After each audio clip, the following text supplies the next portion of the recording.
지금 이 순간 한국 방위산업은 겉으로 드러난 성과보다 훨씬 더 깊고 조용한 방향에서 거대한 변곡점을 통과하고 있다. 전투기 엔진이라는 단어는 대중에게 여전히 낯설고 추상적인 기술처럼 들릴 수 있다. 그러나 군사전략과 국가 산업구조를 이해하는 전문가들에게 전투기 엔진은 단순한 부품이 아니라 한 국가가 스스로의 하늘을 얼마나 자유롭게 지배할 수 있는지를 가르는 절대 기준이다. 그리고 바로 이 지점에서 한국은 수십 년 동안 넘지 못했던 보이지 않는 벽을 향해 마침내 손을 뻗기 시작했다. 해외 군사 전문 매체들이 이번 한국의 결정을 다루며 공통적으로 사용한 표현은 의미심장하다. 기술적 도전이라는 표현이 아니라 전략적 독립이라는 단어가 반복적으로 등장했다. 이는 단순히 출력이 높은 엔진을 만들겠다는 선언이 아니라 앞으로 한국의 공군 전력, 방산 수출, 외교 협상 구조 자체가 바뀔 수 있음을 의미한다. 전투기 엔진은 총이나 미사일처럼 눈에 보이는 무기가 아니다. 그러나 전쟁이 실제로 벌어질 때 가장 먼저 한국과의 발목을 잡는 요소 역시 바로 이 엔진이다. 지금까지 한국이 생산한 모든 전투기는 구조적으로 한계를 안고 있었다. 아무리 기체 성능이 뛰어나고 항전 장비가 첨단화되어도 엔진이 외국산인 순간 그 전투기는 완전한 한국 무기가 될 수 없었다. 수출을 하려면 타국의 승인을 받아야 했고 작전 개념을 수정할 때조차 외부 변수에 얽매여야 했다. FA-52 여러 국가와의 계약 과정에서 반복적으로 지연을 겪었던 이유도 여기에 있다. KF-21 역시 같은 구조적 제약에서 자유로울 수 없다는 것이 그동안의 냉정한 평가였다.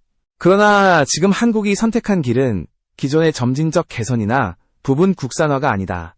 한국은 처음부터 전투기 엔진의 핵심 중 핵심을 정면으로 겨냥했다. 고압 압축기, 고온 터빈, 연소 안전기술, 그리고 애프터버너 영역까지 어느 하나라도 부족하면 엔진은 추력을 내지 못하거나 스스로 파괴된다. 이 네 가지를 모두 안정적으로 확보한 국가는 세계에서도 손에 꼽힌다. 그래서 전투기 엔진 기술은 단순한 기술 문제가 아니라 국가의 종합과학 역량과 산업통제 능력을 동시에 요구하는 영역으로 분류된다. 이번 계획이 해외에서 특히 주목받은 이유는 한국이 제시한 목표 수치 때문이다. 기준점으로 삼은 엔진은 이미 세계적으로 검증된 F414 계열이다. 그런데 한국은 이 엔진보다 연료 소모율을 15% 개선하겠다는 목표를 공식적으로 제시했다. 항공 엔진 분야에서 1%의 효율 향상은 수년간의 시행착오와 막대한 예산을 요구한다. 그럼에도 불구하고 한국은 이 목표를 국가 차원의 프로젝트로 선언했다. 이는 단순한 기술적 자신감이 아니라 실패를 감수하더라도 반드시 도달하겠다는 정치적 결단에 가깝다. 연료 효율 개선은 단순히 연비 문제로 끝나지 않는다. 작전 반경이 늘어나고 채공 시간이 증가하며 유지 비용이 낮아진다. 이는 곧 동일한 전투기를 운용하면서도 더 넓은 하늘을 더 오랫동안 통제할 수 있다는 의미다. 공군의 전투 지속 능력이 질적으로 바뀌는 지점이다. 그래서 전투기 엔진의 변화는 숫자보다 개념의 변화를 동반한다. 좀 더 주목해야 할 부분은 개발 방식이다. 이번 사업은 특정 기업이나 단일 기관이 주도하는 구조가 아니다. 방위사업청, 국방부, 산업부처, 항공 관련 행정기관까지 사업 초기 단계부터 동시에 참여하는 국가 통합체계로 설계되었다. 해외 사례를 보면 항공 엔진 개발이 지연되는 가장 큰 원인은 기술 부족이 아니라 인도와 터키가 수년 단위의 지연을 겪은 이유도 바로 이 지점이다. 한국은 이 실패 사례들을 정확히 분석한 뒤 시작 단계에서부터 충돌 가능성을 차단해버렸다. 이 선택은 단기간 성과를 보장하지 않는다. 오히려 초기에는 위험 부담이 크고 외부의 회의적인 시선도 뒤따른다. 그러나 한국은 이미 과거에도 같은 방식으로 성공한 경험이 있다. 가장 어려운 기술부터 정면 돌파해 결국 세계 최고 수준에 도달했던 사례들이 누적되어 있다. 이번 전투기 엔진 프로젝트는 그 연장선상에 놓여 있다. 조용하지만 분명하게 한국은 스스로의 하늘을 스스로 책임질 준비에 들어갔다. 전투기 엔진 개발이 왜 세계에서 가장 폐쇄적인 기술로 분류되는지를 이해하려면 먼저 이 기술이 가진 본질을 봐야 한다. 전투기 엔진은 단순히 추력을 만들어내는 기계가 아니다. 그것은 극한의 온도, 극한의 압력, 극한의 회전을 동시에 견뎌야 하는 종합 시스템이다. 터빈 내부 온도는 섭씨 수천 도에 이르며 압축기 블레이드는 초당 수만 회 회전한다. 이 조건에서 단 한 개의 미세한 균열만 발생해도 엔진은 즉각 파괴되며 조종사와 기체 전체를 위험에 빠뜨린다. 그래서 전투기 엔진 기술은 전투기 제작 기술보다 한 단계 위의 영역으로 취급된다. 세계적으로 이 기술을 완전하게 보유한 국가는 극히 제한적이다. 미국, 영국, 프랑스, 러시아, 중국이 그 범주에 속한다. 이들 국가는 수십 년에 걸쳐 막대한 군사 예산과 실전 데이터를 축적하며 기술을 쌓아왔다. 그리고 이 기술은 동맹국에게조차 쉽게 이전되지 않는다. 전투기 엔진은 단순한 수출 품목이 아니라 상대국의 군사적 자율성을 결정하는 열쇠이기 때문이다. 이 때문에 많은 국가들이 기체는 자국에서 만들고 엔진은 외국에 의존하는 구조에 머물 수밖에 없었다. 한국 역시 예외는 아니었다. 지금까지 한국 공군의 핵심 전력은 외국산 엔진을 기반으로 운용되어 왔다. 이 구조는 평시에는 큰 문제가 없어 보일 수 있다. 그러나 전시나 외교적 긴장이 고조되는 순간 이 의존 구조는 치명적인 약점으로 바뀐다. 엔진 부품 수급, 성능 개량, 소프트웨어 수정까지 모든 단계에서 외부 승인을 받아야 하기 때문이다. 이것은 단순한 불편이 아니라 작전 주도권 자체가 외부 변수에 노출된다는 의미다. 특히 수출 시장에서는 이 문제가 더욱 명확하게 드러난다. 전투기를 수출하려면 기체 제작국뿐 아니라 엔진 원산국의 승인까지 동시에 받아야 한다. 이 과정에서 정치적 이해관계가 개입되면 계약은 언제든지 지연되거나 무산될 수 있다. 실제로 여러 국가들이 한국산 항공전력을 긍정적으로 검토하면서도 승인 절차 문제로 오랜 시간을 소모해왔다. 이 경험은 한국 방산당국에게 명확한 교훈을 남겼다. 엔진이 국산화되지 않는 한 완전한 전략 자율성은 존재하지 않는다는 것이다. 이 때문에 이번 엔진 개발 선언은 단순한 기술 프로젝트가 아니라 구조 자체를 바꾸겠다는 선언에 가깝다. 한국이 이번에 공개한 목표는 기존 엔진을 모방하거나 일부 기준점으로 설정한 F414 계열을 넘어서겠다는 목표는 세계 엔진 개발 시장에서도 매우 이례적인 선택이다. 대부분의 후발주자 국가는 선진국 엔진을 기준으로 비슷한 성능에 도달하는 것을 1차 목표로 삼는다. 그러나 한국은 처음부터 그 위를 바라보고 있다. 해외 전문가들이 놀란 이유는 바로 여기에 있다. 항공 엔진에서 효율 개선은 가장 어렵고 가장 비용이 많이 드는 영역이다. 특히 연료 소모율 개선은 설계, 소재, 냉각 기술, 연소 안정성까지 전 영역의 동시혁신을 요구한다. 그럼에도 불구하고 한국은 이 목표를 단일 기업의 도전이 아니라 국가 차원의 과제로 설정했다. 이는 실패 가능성을 알고도 선택한 길이다. 그래서 해외 매체들은 이 결정을 두고 공격적이라는 표현을 사용했다. 그러나 한국이 계산하지 않은 도전은 아니다. 전투기 엔진은 단기간에 완성되는 기술이 아니며 초기 실패는 오히려 정상적인 과정으로 받아들여진다. 중요한 것은 중단하지 않는 시스템과 축적되는 데이터다. 한국은 이미 항공기 정비와 운용을 통해 방대한 현장 데이터를 확보해왔고 이를 기반으로 다음 단계로 나아가겠다는 전략을 세웠다. 이 점에서 이번 도전은 무모한 도박이 아니라 장기적 축적의 결과에 가깝다. 이제 질문은 단 하나로 좁혀진다. 한국이 이 벽을 실제로 넘을 수 있느냐가 아니라 언제 넘느냐이다. 그리고 그 시점이 도래했을 때 한국 방산의 위상은 지금과 전혀 다른 위치에 서게 된다. 전투기 엔진은 눈에 보이지 않지만 국가의 힘을 가장 분명하게 증명하는 기술이기 때문이다. 이번 전투기 엔진 프로젝트의 본질은 기술 그 자체보다도 그것을 추진하는 방식에 있다. 항공 엔진 개발은 단일 기업이나 연구소의 역량만으로 완주하기 어렵다. 수천 개의 부품과 수만 번의 시험, 그리고 수십 년 단위의 데이터 축적이 동시에 요구되기 때문이다. 그래서 세계 주요 국가들은 엔진 개발을 국가 전략 사업으로 묶어 관리해왔다. 한국 역시 이번에는 같은 길을 선택했다. 그것도 훨씬 더 강한 통합 구조로 말이다. 이번 사업의 가장 큰 특징은 출발선에서부터 기관 간 역할 충돌을 원천 차단했다는 점이다. 방위 사업을 담당하는 조직과 군, 운용부서, 산업정책을 총괄하는 부처, 항공안전과 인증을 담당하는 행정조직까지 초기 기획 단계부터 동시에 참여하도록 설계되었다. 이는 단순한 협업이 아니라 하나의 통합 지휘 체계에 가깝다. 해외 사례를 보면 항공 엔진 개발이 좌초되는 가장 흔한 원인은 기술 실패가 아니라 행정 충돌이었다. 예산 배분, 일정, 조정, 책임 소재를 둘러싼 갈등이 수년 단위의 지연으로 이어졌다. 한국은 이 문제를 시작 단계에서 제거했다. 해외 군사 전문 매체들이 특히 주목한 장면도 바로 이 지점이다. 대부분의 국가는 기초 연구가 어느 정도 진행된 뒤에야 관련 기관들이 모인다. 그러나 한국은 가장 어려운 기술을 다루겠다고 선언하는 순간 모든 기관을 동시에 테이블에 올려놓았다. 이는 실패의 책임을 분산시키는 구조가 아니라 성공의 책임을 공유하는 구조다. 이 방식은 단기 성과를 내기에는 부담이 크지만 장기적으로는 중단 없는 추진력을 확보하는 데 결정적인 역할을 한다. 또 하나의 특징은 개발 순서다. 일반적인 엔진 개발은 상대적으로 난도가 낮은 영역부터 접근해 점진적으로 핵심 기술로 이동한다.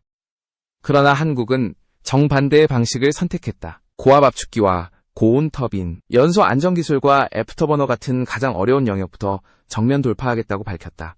이 영역들은 미국과 영국조차 기술 이전을 극도로 제한하는 분야다. 즉, 한국은 외부 지원을 기대하지 않는다는 전제를 깔고 출발한 셈이다. 이 선택이 가능했던 이유는 한국이 이미 축적해온 산업 기반 때문이다. 오랜 기간 동안 해외 전투기 엔진의 정비와 유지 과정에서 축적된 방대한 실사용 데이터는 설계 이론과는 다른 가치가 있다. 실제 운용 환경에서 어떤 부품이 먼저 마모되는지, 어떤 조건에서 성능 저하가 발생하는지에 대한 데이터는 엔진 개발의 방향을 정확하게 잡아준다. 한국은 이 데이터를 단순한 유지 기록이 아니라 차세대 설계 자산으로 전환시키고 있다. 여기에 더해 발전용 가스터빈 분야에서 확보한 초고온 소재 기술은 이번 프로젝트의 또 다른 축이다. 발전용 터빈과 항공기 엔진은 구조적으로 차이가 있지만 고온을 견디는 소재 기술은 상당 부분 공통 영역을 가진다. 이미 상용 환경에서 검증된 기술을 군용으로 확장할 수 있다는 점은 위험을 크게 낮춰준다. 해외에서는 이 조합을 두고 한국이 기술적 퍼즐을 상당 부분 맞춰놓은 상태라고 평가한다. 중요한 점은 이 모든 과정이 단발성 사업으로 끝나지 않는다는 것이다. 이번 엔진 개발은 특정 기종을 위한 일회성 프로젝트가 아니라 향후 수십 년간 한국 항공전력의 뼈대를 형성할 장기 계획의 출발점이다. 이 엔진이 완성되면 단순히 하나의 전투기에 탑재되는 것을 넘어 파생형과 개량형으로 확장될 가능성이 열리게 된다. 이는 한국이 더 이상 특정 플랫폼에 종속되지 않고 스스로 기술 진화를 설계할 수 있는 단계로 진입한다는 의미다. 이 시점에서 한국의 선택은 분명해진다. 빠른 결과를 얻기 위한 우회로가 아니라 시간이 걸리더라도 구조 자체를 바꾸는 길이다. 그리고 이 길은 한 번 들어서면 되돌아가기 어렵다. 그만큼 각오가 필요하고 그만큼 보상도 크다. 전투기 엔진이라는 가장 높은 문턱 앞에서 한국은 이미 물러서지 않겠다는 신호를 분명히 보냈다. 전투기 엔진 개발이 선언 단계에서 그치지 않기 위해서는 이를 실제로 떠받칠 수 있는 산업 주체가 필요하다. 기술 의지만으로는 수천 도의 열과 극한의 압력을 견디는 금속을 만들어낼 수 없기 때문이다. 이번 프로젝트에서 주목해야 할 지점은 한국이 이미 이 조건을 충족할 수 있는 산업축을 내부에 갖추고 있다는 사실이다.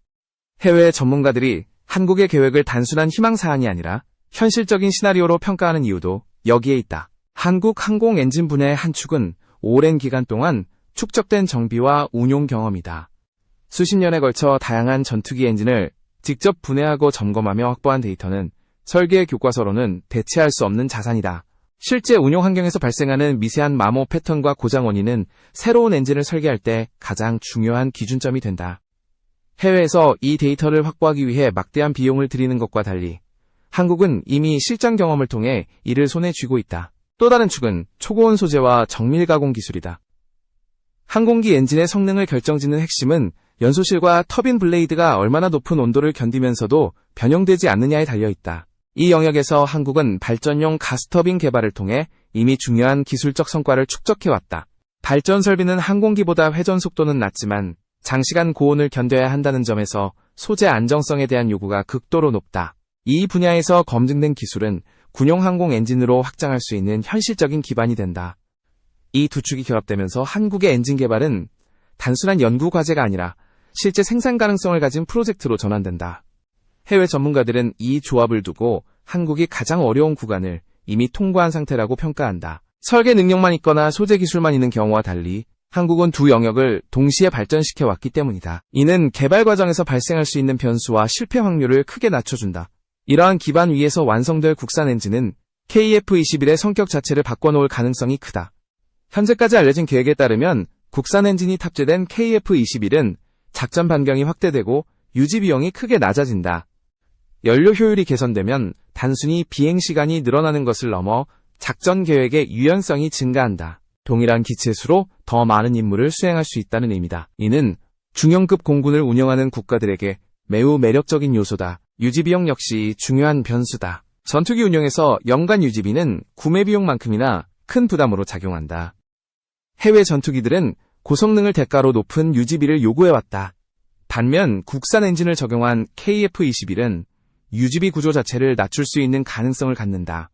이는 단순한 가격 경쟁력이 아니라 장기 운용 능력에서의 차별화로 이어진다. 이 지점에서 KF-21은 더 이상 특정 국가의 보조 전력이 아니다. 자체 엔진을 탑재한 순간 KF-21은 독립적인 전투 체계로 평가받게 된다. 수출 과정에서 외부 승인에 얽매이지 않고 개량과 성능 개선을 자체적으로 결정할 수 있는 구조가 형성된다. 이는 곧 한국이 전투기 시장에서 단순한 제작국이 아니라 시스템 제공국으로 인식되기 시작한다는 신호다. 지금까지의 준비 과정은 결코 우연이 아니다. 수십 년에 걸친 산업정책과 현장 경험, 그리고 기술 축적이 한 지점으로 모이고 있다. 전투기 엔진이라는 가장 어려운 영역에서 한국이 발을 들여놓을 수 있었던 이유는 바로 이 축적의 결과다. 이제 남은 것은 이 기반을 실제 성능으로 증명하는 단계다. 그리고 그 결과는 한국 항공산업의 위상을 근본적으로 바꾸게 될 것이다. 국산 전투기 엔진 개발이 본격화되면서 가장 먼저 변화가 감지되는 영역은 전력 운용 개념이다. 지금까지 전투기 전력은 성능과 가격, 그리고 외교적 조건이라는 세 가지 축에 의해 제한되어 왔다. 특히 엔진을 외국에 의존하는 구조에서는 기체 성능을 어떻게 설계하든 일정한 한계를 넘기 어려웠다. 그러나 엔진이 국산화되는 순간 이 구조는 근본적으로 달라진다. 전투기의 성능 개량 주기, 작전 개념, 유지 전략까지 모두 자국의 판단으로 결정할 수 있게 된다. 이 변화는 공군 운용에서 즉각적인 효과를 낳는다. 연료 효율이 개선된 엔진은 동일한 작전 환경에서 더 넓은 반경을 커버할 수 있게 한다. 이는 단순히 비행거리가 늘어나는 문제가 아니다. 전투기 배치 방식과 기지 운용 개념 자체가 바뀐다. 더 후방에 위치한 기지에서도 전선에 즉각 대응할 수 있고 공중 채공 시간이 늘어나면서 작전 유연성이 크게 향상된다. 이는 공군이 보유한 전력의 질을 한 단계 끌어올리는 효과를 만든다. 유지비 절감 효과 역시 무시할 수 없다. 전투기 운영에서 가장 큰 부담은 구매 이후 발생하는 장기 운영 비용이다. 고성능 전투기일수록 정비 주기와 부품 교체 비용은 기하급수적으로 증가한다. 국산 엔진이 적용될 경우 부품 수급과 정비 체계가 단순화되고 비용 통제가 가능해진다. 이는 예산이 제한적인 국가들에게 결정적인 장점으로 작용한다. 단순히 싸게 사는 전투기가 아니라 오래 운용할 수 있는 전투기로 평가받게 되는 것이다. 이 지점에서 수출 시장의 반응이 달라지기 시작한다. 지금까지 많은 국가들이 성능과 가격 면에서 한국 전투기에 관심을 보이면서도 외부 승인 문제를 우려해 결정을 미뤄왔다. 엔진이 국산화되면 이 구조적 장벽은 크게 낮아진다. 구매국 입장에서는 정치적 변수에 흔들리지 않고 전력을 유지할 수 있는 선택지를 확보하게 된다. 이는 전투기 도입을 단순한 무기 구매가 아니라 국가 안보 전략의 일부로 바라보는 국가들에게 매우 중요한 요소다. 더 나아가 국산 엔진은 파생형 개발 가능성을 크게 확장시킨다. 기본형 전투기에 국한되지 않고 전자전기, 훈련기, 무인기와의 연기 플랫폼까지 동일한 엔진 계열로 확장할 수 있다. 이는 생산 단가를 낮추고 유지 체계를 통합하는 효과를 동시에 가져온다. 해외에서는 이러한 구조를 전투기 생태계라고 부른다. 단일 기체 판매가 아니라 장기적인 전력 패키지를 제공하는 방식이다. 이 변화는 한국 방산산업의 위상에도 직접적인 영향을 미친다. 지금까지 한국은 가성비가 뛰어난 방산 제품을 생산하는 국가로 평가받아왔다. 그러나 엔진 기술을 확보하는 순간 평가는 달라진다. 핵심 기술을 보유한 국가만이 시장의 규칙을 만들 수 있기 때문이다. 엔진은 협상의 대상이 아니라 협상의 기준이 된다. 이 지점에서 한국은 더 이상 추격자가 아니라 새로운 기준을 제시하는 위치로 이동하게 된다. 국산 전투기 엔진이 완성되었을 때 가장 큰 변화는 눈에 보이는 숫자가 아닐 수 있다. 수출 대수나 시장 점유율보다 중요한 것은 선택권이다. 언제 개량할지, 어떤 성능을 우선할지, 어떤 국가와 협력할지를 스스로 결정할 수 있는 힘이다. 이것이 바로 엔진 기술이 국가 전략에서 차지하는 진짜 의미다. 그리고 한국은 지금 이 선택권을 되찾는 과정 한가운데에 서 있다. 이제 국산 전투기 엔진 개발이 향하는 종착지는 명확해진다. 그것은 단순히 하나의 엔진을 완성하는 데 있지 않다. 한국이 스스로 항공전력의 진화 방향을 설계하고 통제할 수 있는 단계로 올라서는 것이다. 전투기 엔진은 완성되는 순간부터 다음 세대를 준비해야 하는 기술이다. 그래서 이번 프로젝트는 끝이 아니라 시작에 가깝다. 국산 엔진이 실제 전력화 단계에 진입하면 가장 먼저 바뀌는 것은 개량 속도다. 기존에는 엔진 성능을 기준으로 기체 개량의 한계가 정해졌다. 그러나 이제는 기체와 엔진을 동시에 설계하고 조정할 수 있는 구조가 된다. 레이더, 항전 장비, 무장 체계의 발전 속도에 맞춰 엔진 성능을 단계적으로 끌어올리는 것이 가능해진다. 이는 단일 플랫폼의 수명을 획기적으로 늘리는 효과를 만든다. 이 변화는 KF-21의 미래에도 직접적으로 연결된다. 국산 엔진을 탑재한 KF-21은 특정 시점에서 완성되는 전투기가 아니라 지속적으로 진화하는 전투기로 정의된다. 블록 개념의 업그레이드가 형식적인 개선이 아니라 실제 전투 능력 향상으로 이어진다. 이는 기존 전투기 시장에서 보기 드문 구조다. 대부분의 국가들은 일정 시점 이후 전면 교체를 선택할 수밖에 없었기 때문이다. 또 하나 주목해야 할 부분은 기술 파급 효과다. 전투기 엔진 개발 과정에서 축적되는 고온 소재, 정밀 가공, 제어 알고리즘 기술은 항공 분야에만 머물지 않는다. 무인 항공기, 고속순항체, 차세대 추진 시스템까지 확장될 수 있는 기반이 된다. 이는 군사기술과 민간 산업의 경계를 허무는 역할을 한다. 국가 전체의 기술 수준이 한 단계 올라가는 지점이다.